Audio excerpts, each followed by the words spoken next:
Welcome back. Let's do another example on using the chain rule. So let's say that I have a function f of three variables x, y, z equal to x squared y, z. And we have the vector function out of t in the three space, which is e to the t, and t squared. So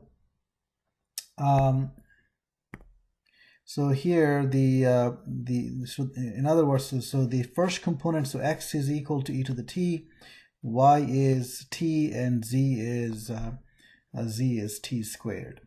So the gradient of f would be what? The gradient of f would be, okay, the first component would be the partial derivative of f with respect to x. Well, with respect to x, y and z are fixed constants. So if we treat y and z as fixed, then the derivative that we get is 2xyz. Now the second component here would be the partial derivative with respect to y. Now now we treat x and z as constants, and if we do that, then the derivative would be x squared z. And lastly, the partial derivative with respect to z would be x squared y. Now the derivative of r would be, well, the derivative of e to the t is e to the t, derivative of t is 1, derivative of t squared is 2t. Alright, so now we are ready to apply the chain rule.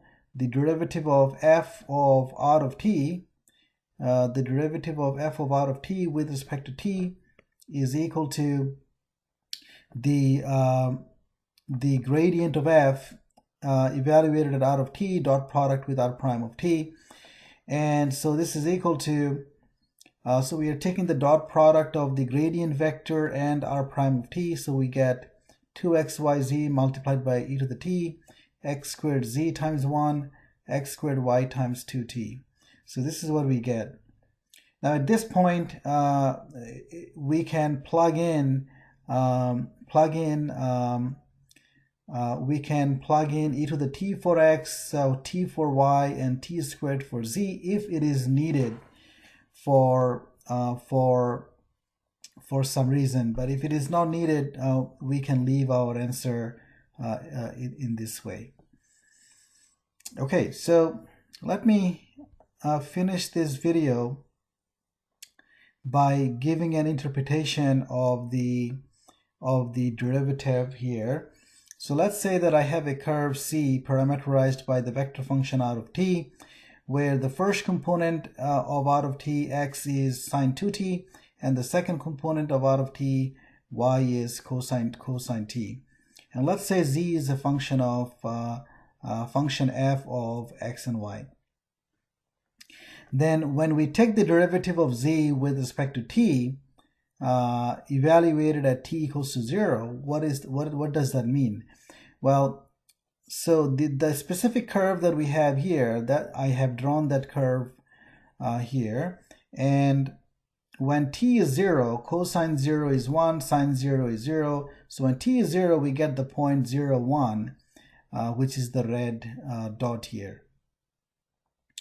So we want to know what is the meaning of the derivative of z with respect to t at this point. Well, this is you can interpret that as the rate of change of z or f as xy moves along the curve near the point 0, 1.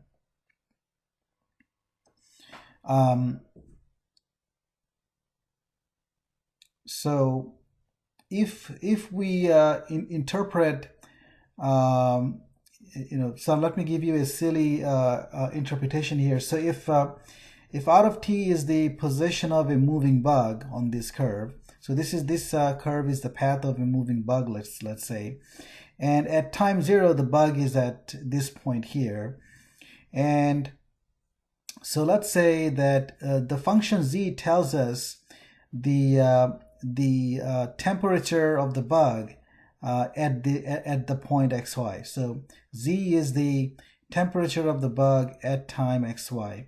So then when we look at dz dt, we are saying what's the rate of change of rate of change of temperature of the bug with respect to time at the time 0. That is, what is the instantaneous rate of change of temperature at this time. So, or we can say this is the rate of change of temperature of the bug as the bug moves along the curve near the point 0, 1. Okay, so that's it for this video here. In the next one, we will be talking about a general version of the chain rule.